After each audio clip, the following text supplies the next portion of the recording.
start with just discussing a little bit about this book, The Anxious Generation. The whole premise of it is just so interesting that that young people are now rewired. Since 2010, young people are spending 50% less time with others than they used to. Attention fragmentation, we can't focus anymore because we're just always plugged in. How do we help the young adults who grew up with these devices and didn't realize that they were basically part of a social experiment? And then how do we help the next group of people who will be growing up with the devices? We've already had enough research that shows the correlation and association with the number of hours that I'm on the phone can correlate to my anxiety, depression, sense of self, body image, and so forth. When we hear the word anxiety, we think that that's a bad thing.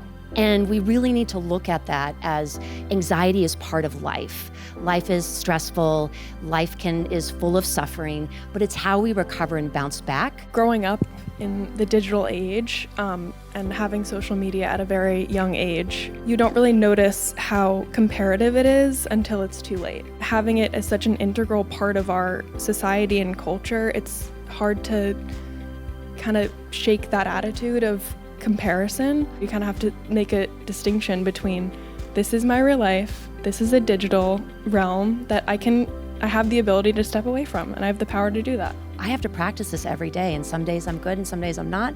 And it's just every day it's taking that resilient mindset of what can I do differently, and taking that learning stance rather than being self-critical and beating myself up.